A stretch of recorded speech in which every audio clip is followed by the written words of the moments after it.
A railway line in the middle of nowhere that changed the course of World War II. This is seriously insane. Hitler was mad in many ways, and this is just another way in which he was crazy. A bloody battle to control its precious cargo.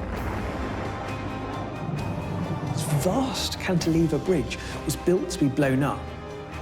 Up there, the machine gun bunker protecting the bridge.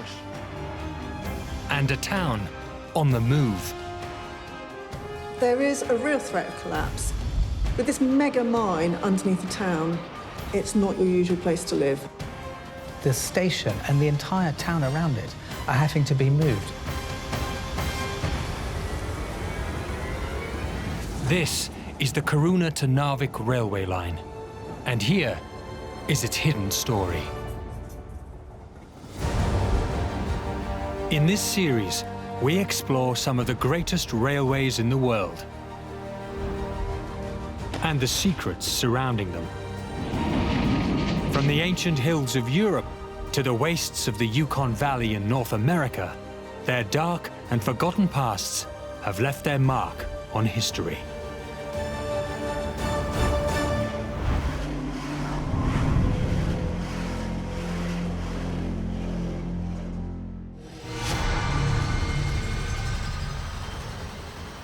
Out in the fjords of northern Norway lies a railway line in some of the harshest terrain on Earth.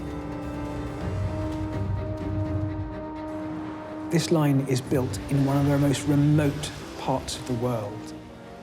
It's almost 100 miles north of the Arctic Circle. Several months a year, it's light or it's dark. It's really, in many ways, not the most pleasant place to live. These are icy wastelands. Only people who'd been there really before the railway prospectors turned up were the Sami people, and that was just their way of life. To build this railway and then work in these conditions, that took people of a real certain type. High in the Arctic Circle, in the northern reaches of Scandinavia, this line straddles both Sweden and Norway, linking the coast of the Norwegian Sea with the rich resources of inland Sweden. It sprung up out of nowhere at the turn of the 20th century, and it now serves two thriving towns, Narvik and Kiruna. Kiruna is one of the oddest places you can imagine. Compasses don't work there, but yet the local people seem really quite comfortable with it all and take it all into their stride. And beneath the town, a secret megacity sprawls underground. This extraordinary place gave birth to a remarkable railway line. This railway line is quite fascinating from the point of locomotives. They're pulling 100 tons, 68 wagons. That's a huge, huge amount. But its most fascinating secrets are hidden from view.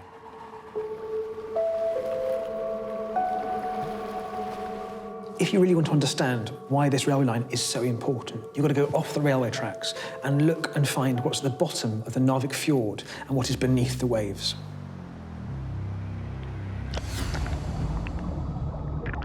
Today, we think of Narvik as being this somewhat obscure port in the north of Norway. That's indeed if anybody's heard of it.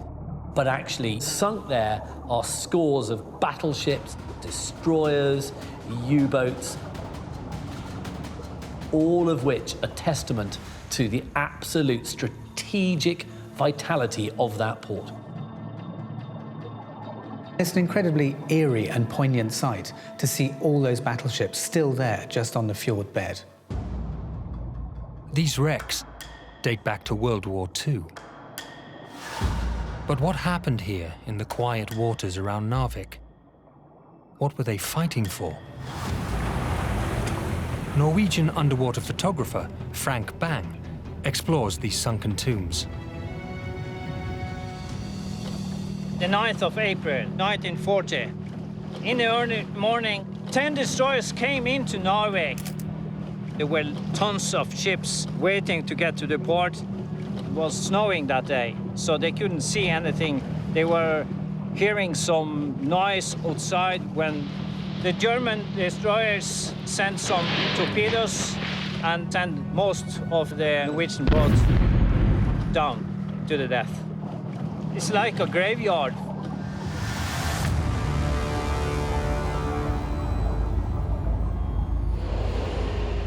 The reason for this lethal attack lies in the ground at the other end of the railway line. It's one of the raw materials that changed the world: iron ore.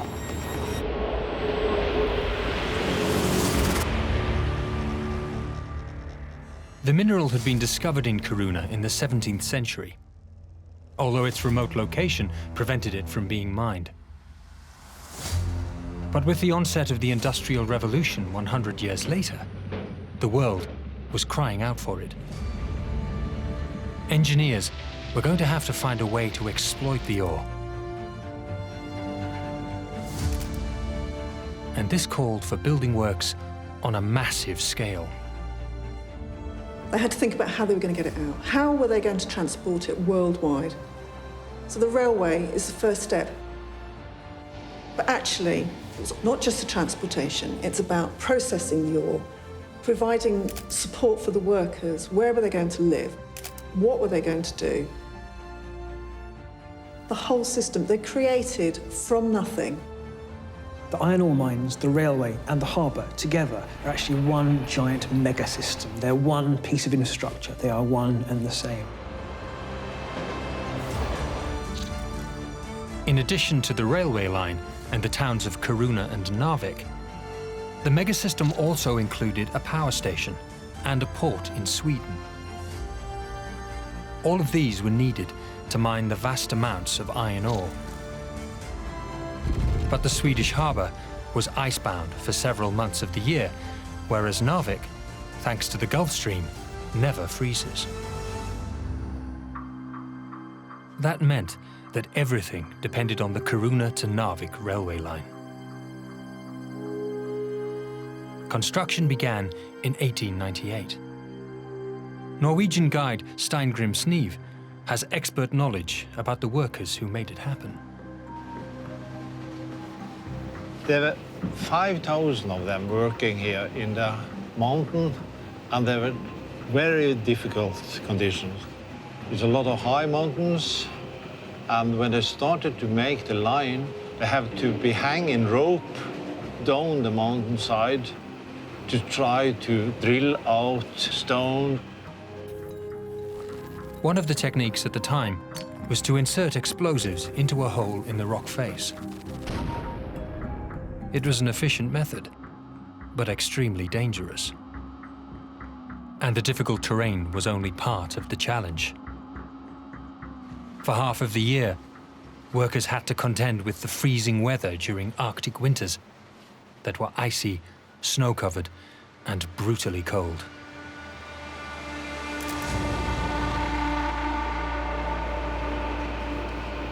You could wake up one morning and there is 2 or 3 meters snow on the place you used to work. So you have to use more or less the whole day removing snow before you could start with the work again. It's really, really hard. They made a line in 4 years. That is fantastic. And remember, this was the first time they have built a railway so far north in the world.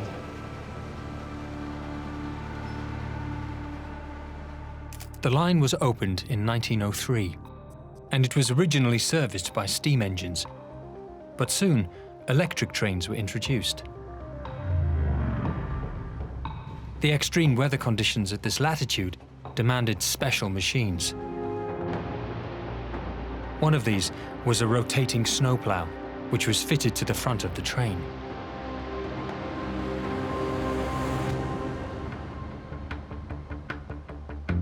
But if the weather was one obstacle, there was another, more human threat on the mind of the railway engineers. At the time of construction, the enemy of the Norwegian people were actually the Russians. At the beginning of the 20th century, Finland was part of the Russian Empire, and building a railway line across Sweden and Norway exposed both countries to a potential threat. In peacetime, you hope for the best. But in the back of everybody's mind was the fact that this railway line could be used in a time of war. And they needed a get-out clause. The military decided that this is a very important line, and they want to protect it against enemies from east. They said that if you build a line, you have to have one point to break the line. The solution was to build a bridge with an explosive secret.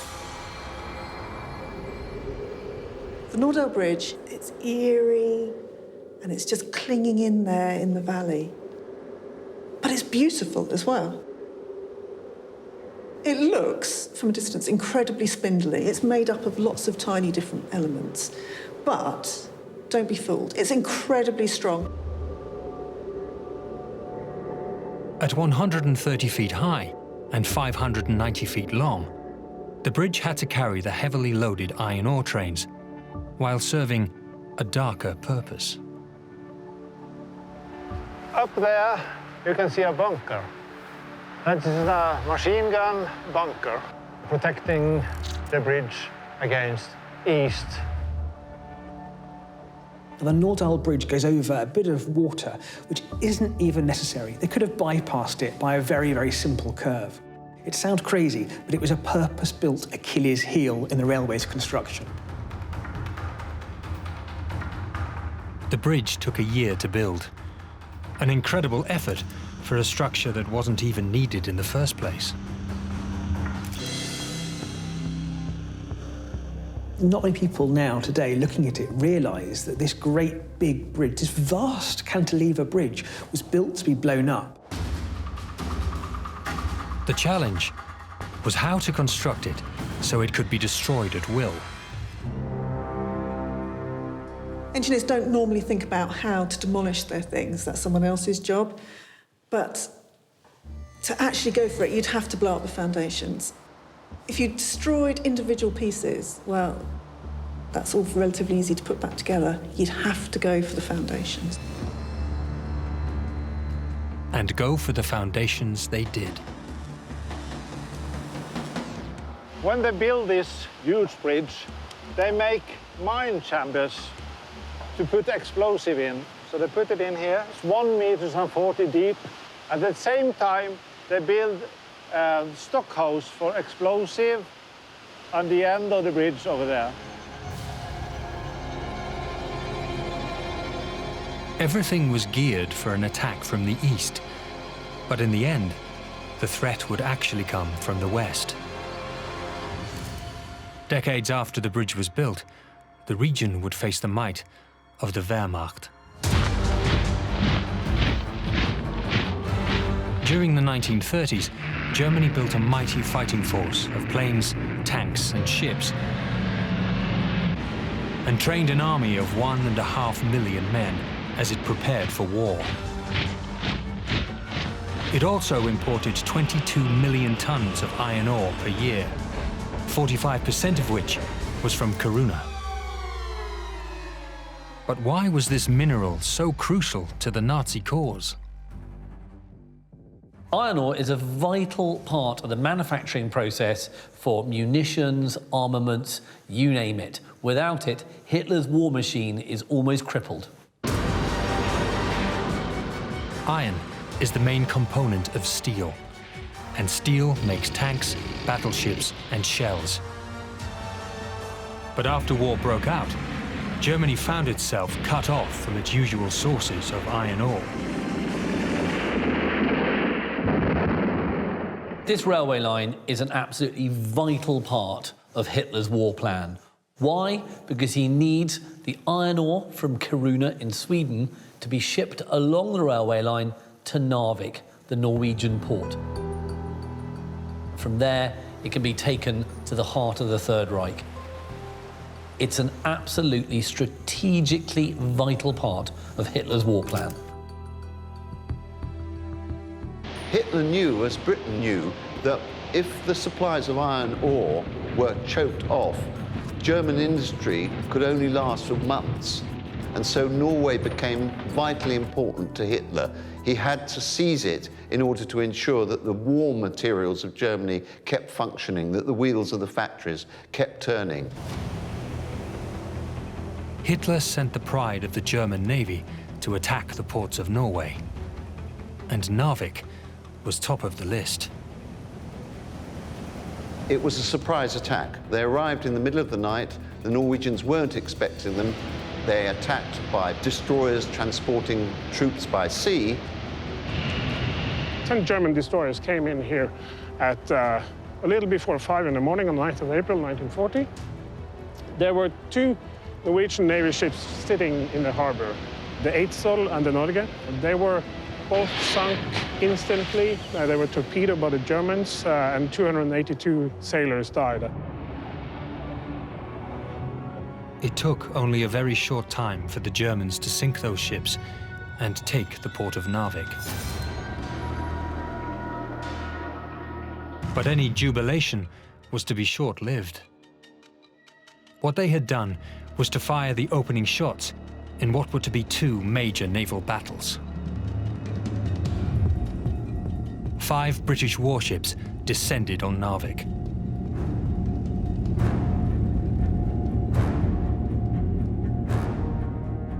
The battles that followed on April 10th and April 13th, 1940, saw some of the most bitter fighting of the war so far.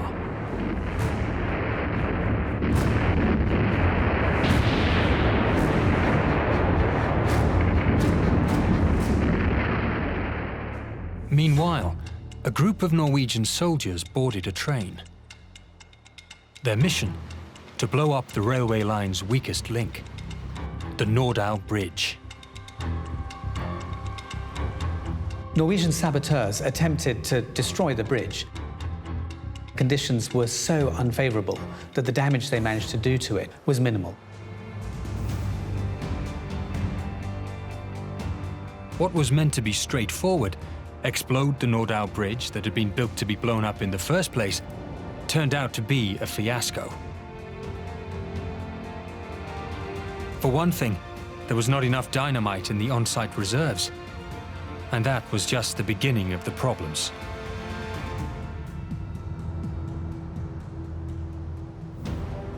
This mining chamber, they put explosive in, what they should do, but the mining chamber was filled with ice.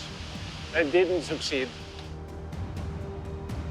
Blowing up the Norddal Bridge may have been a failure, but back in Narvik, the naval battle was in full flow. The railway line was badly damaged, and many ships were sunk during the fighting. Today, poignant reminders of the battle still capture the scene. Hidden beneath the surface are the haunting wrecks of more than 40 sunken ships. These wrecks are still there in the waters and the fjords of northern Norway, still waiting to be explored. We have 2 wrecks underneath us. Strossa, this Swedish iron ore ship, and Martha Hendrik Fisser is the German iron ore ship.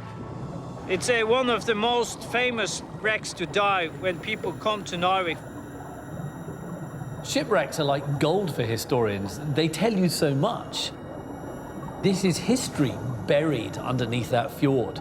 So, you know, for a historian to look under the water and see what's there, you know, it's almost like a birthday and Christmas at the same time.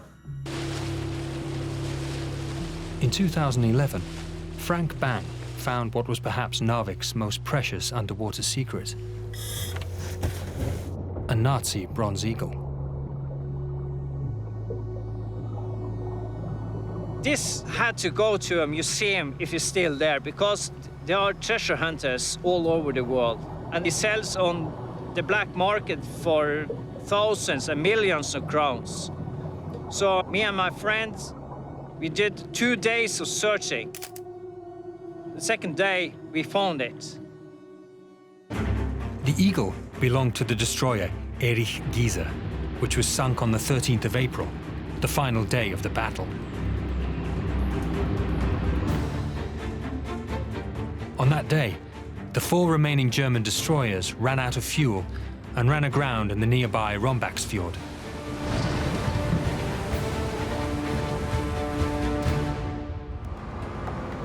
The surviving German officers escaped the wreck and ran up to the railway line in the hope of securing it. It was a victory for the Allies, at least at sea. British forces had landed at Narvik and fought a long battle along with their French and Norwegian allies to try and hang on to that vital port. On the Swedish side, a secret weapon was being deployed on the train tracks. In May 1940, in the mine's workshops, work was completed on 2 enormous armoured trains, the Kiruna and the Boden. They were made from iron ore carts, which were covered with armour plates and fitted with anti-aircraft machine guns. These were huge, destructive machines. Only a few days after construction was completed, the Kiruna was in action a few miles outside Narvik, exchanging fire with German aircraft.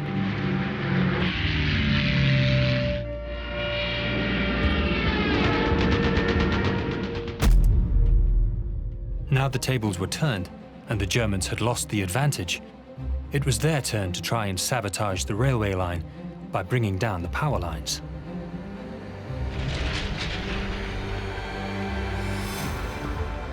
The fighting around Narvik continued until June 1940. The Battle of Narvik was something of a draw. Although the Allies won and managed to repulse the German forces, the Allies then had to withdraw to use their ships for Dunkirk, so left the area for the Germans to retake. So ultimately, it was a German victory. But at what cost?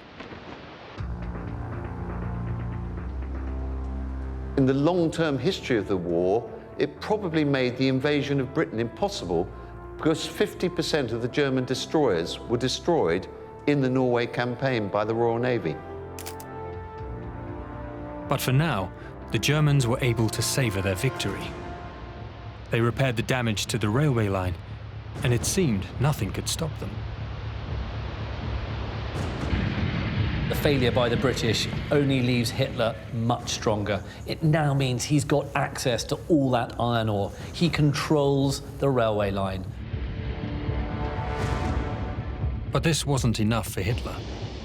He was ambitious, he was confident, and he wanted more. And so he greenlit a scheme to take the railway line to another level. Today, traces of that project can be seen from the motorway south of Narvik. Stig Olaf Johansen knows these well. When I was a lorry driver, I discovered tunnels near the road that led to nothing.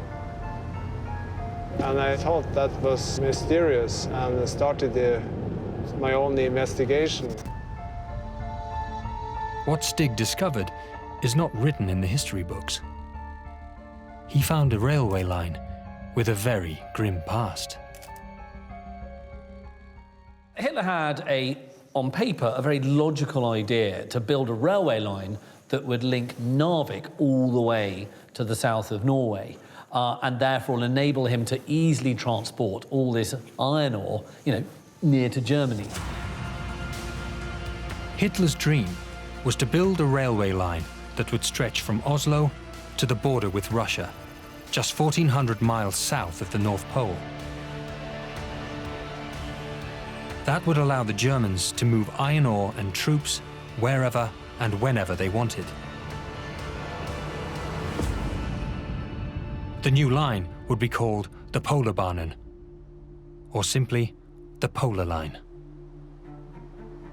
It's very difficult building railway lines in a country like Norway, but Hitler was very ambitious, crazily ambitious, and wanted to build a 2,000-kilometre railway line in just 2 years. This is seriously insane. You know, Hitler was mad in many ways, and this is just another way in which he was crazy. Hitler was planning to use the existing railway lines wherever possible, but there was still a long section that had to be constructed. A large number of fjords had to be crossed, and many tunnels had to be built. It seemed an impossible project, and from day one, there were problems. Hitler entrusted the building of the Polarbanan to the Todt organization, which was a military and civilian engineering conglomerate that built many of the pieces of infrastructure in the Third Reich. And to do the actual building, they employed prisoners of war, slave labor in effect. In total, 30,000 Soviet prisoners of war worked on the Polarbanan project. Slave labor he uses takes a long time to get there, and when it gets there, it doesn't have the expertise, the materials, or indeed the time needed to produce what would be one of the most incredible engineering feats in railway history.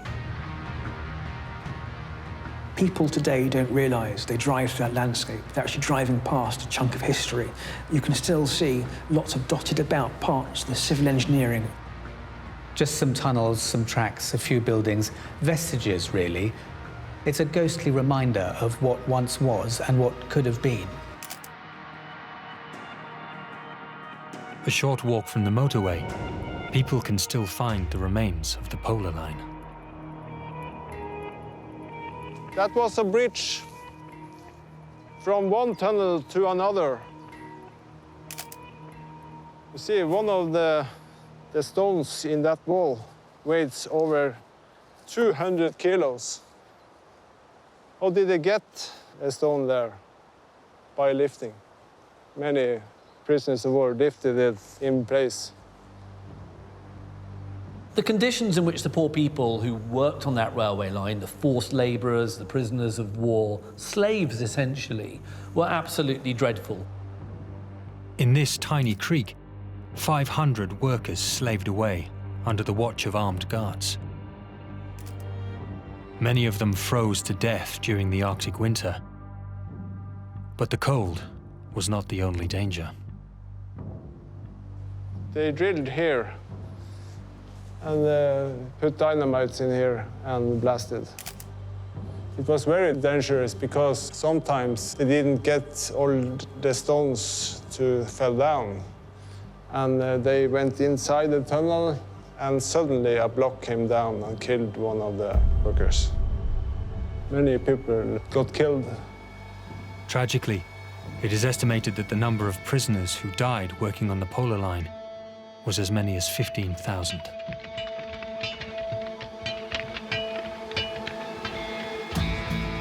But this line was not the only grandiose project Hitler had in mind for this part of the world. An abandoned fortress, 32 miles west of the Polarbanan, is there to prove it, as World War II expert Steinar Os knows.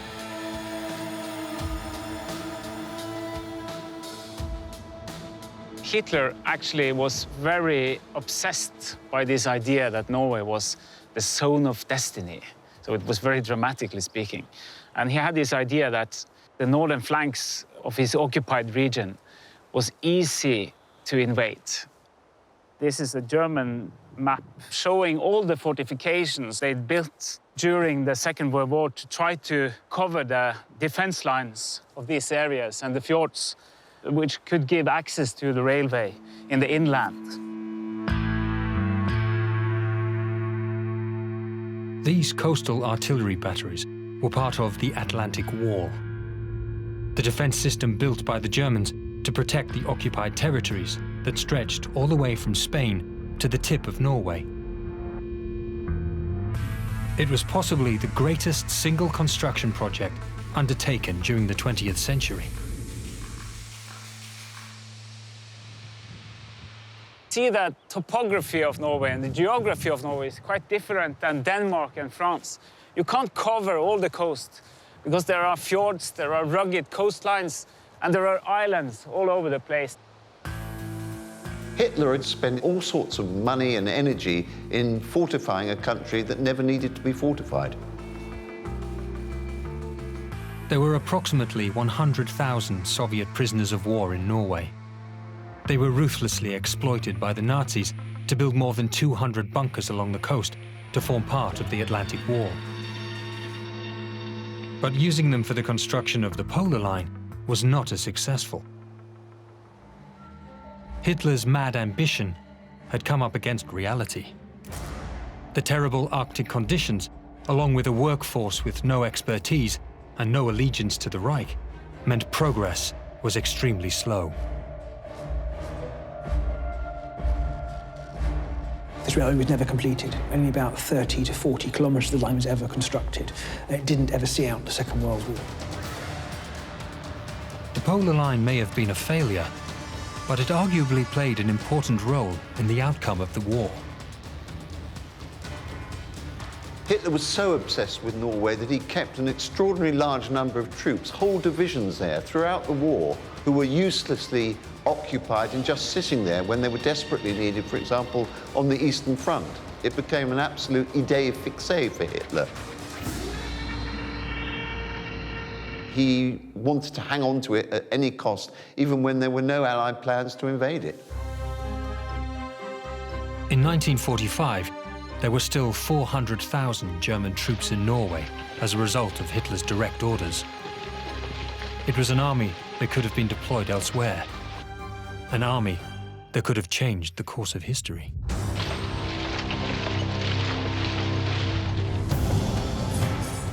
Once the war ended, the railway line continued to carry iron ore, and it went from strength to strength. Ironically, it was during a time of peace that the Nordau Bridge eventually met its end. Today, train travelers can still see the abandoned structure from their windows, a remarkable but obsolete piece of engineering, which simply became a victim of progress and change. One of the reasons the bridge has been taken out of service is because it can't cope with the size of the trains today. Today's trains on the Kiruna line are actually some of the biggest electric-powered trains in the world.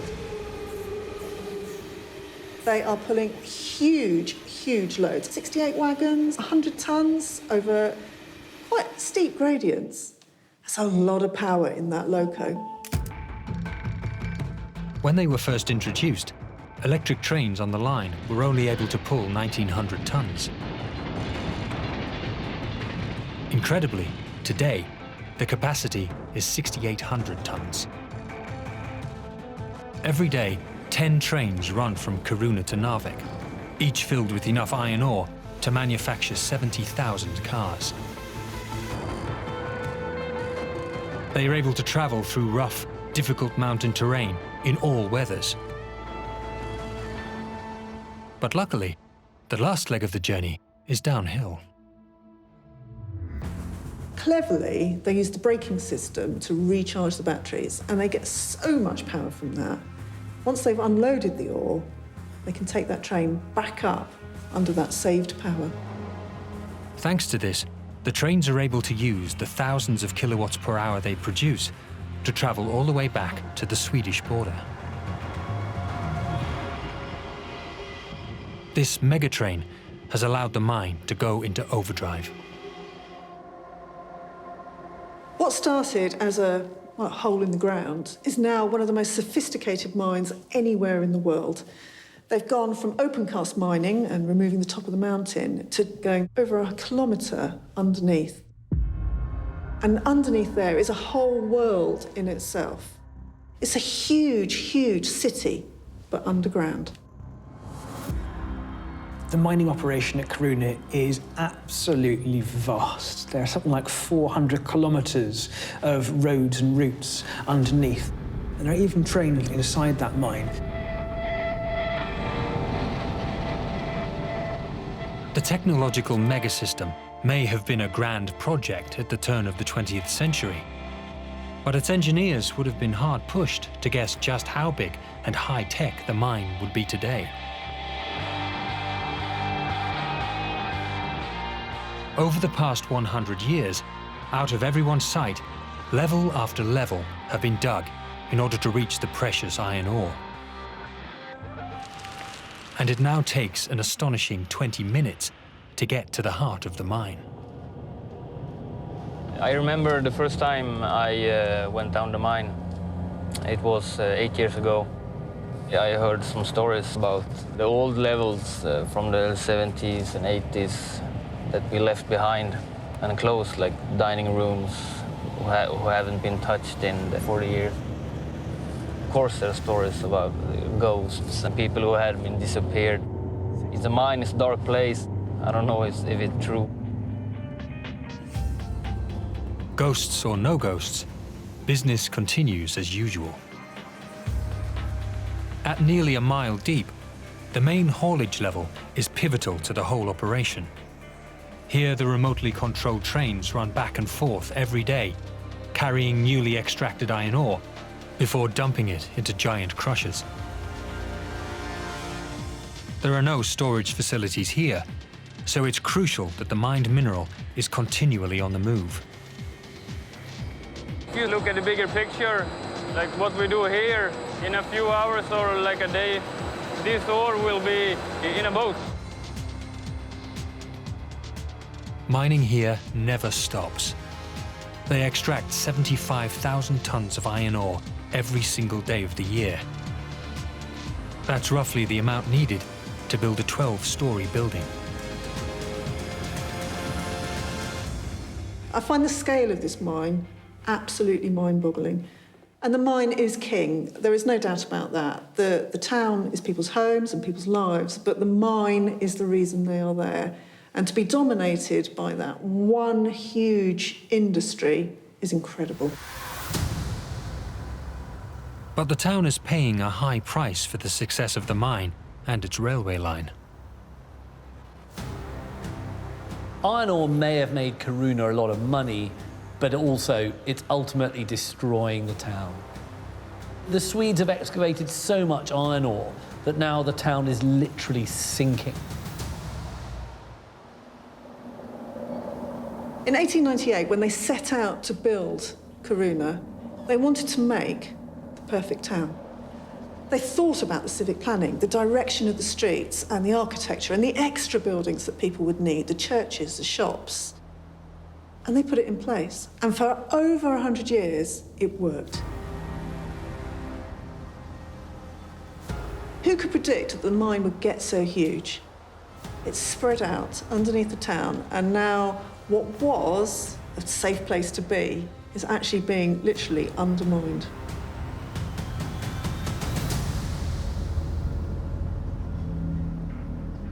Already, huge swathes of land have collapsed, and the inhabited areas are now in danger. Dotted around on the roads and the buildings, there are various monitoring devices and even just marks measuring how far things are cracking and what's moving. Quite an eerie place to live. This dramatic situation has also affected the railway line. The entire history of the train line has never been dull. But now, one of the most extraordinary things in its life is happening, which is that the station and the entire town around it are having to be moved 3 kilometers to the east. Such is the extent of the collapse of the mine underneath that it's no longer stable at ground level. The railway station, built well over a century ago, and that was once at the heart of the town, is now a pile of rubble. Rasmus Norling explains. Right now, we look at the old railroad platforms. We look at the pile of brick that's left from the old station, and we look at the previous station area. The railway station was so close to the mine that it was one of the first buildings to have to go. What I find extraordinary is that Kiruna is this weird place, and the people there are very kind of laid back and blasé about what's happening to their town. You know, they've got cracks on the walls, their houses are falling down, yet they just kind of shrug their shoulders and think that somehow it'll be okay. The historic station has been replaced by a temporary one, built in a safer location. Eventually, there will be a new town centre 2 miles down the road. It's an epic project for a town in which 20,000 people live. The whole thing makes for a bittersweet experience. As humans, we get attached to our environment, and the people of Kiruna are no different. So, although the town is collapsing, we can't save all the buildings, and the masonry ones are never going to move. But things made of timber, they can be moved. The construction team are literally moving the town's houses and iconic buildings down the road. It's strange and a little surreal, but it's working. It's not the ideal solution, nobody wants to move, but being able to take those focal buildings and rebuild your town around them is fantastic for the human spirit. It's an event. Every time a house rolls, there are people standing on the way to follow it while it moves to its new location. It's not every day that you see your house roll by on the street, so of course it's a big thing. Some of the town's favourite buildings can't be moved, though. One is the old town hall. It may have received a prize for its beautiful architecture in 1964, but it has to go. Unfortunately, there is no way of saving the Italian marble and designer staircases, which have all been earmarked for demolition. But thankfully, the beautiful Kiruna church will be saved. In fact, they're hoping to move the vast building in one go.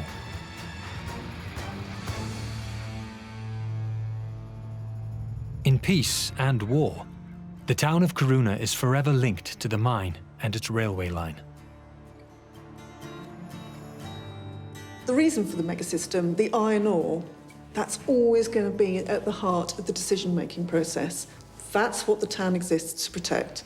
It's there to get the ore out of the ground and away. For the past 100 years, the Kiruna to Narvik trains have brought over 1 billion tons of iron ore to the world. That success came alongside some dark times, proof of which lies in the rubble of Kiruna, in the remains of the Nordau Bridge, in the graveyards of the Polar Line, and in the sunken wrecks of Narvik's fjords. However, it is now reborn, and the Arctic Railway Line is as strong as ever. The railway was built to carry iron ore, but it's since found fame with tourists who flock to it and its spectacular views alongside the fjords and up across towards the mines. Today, its iron ore trains have some of the most powerful locomotives in the world.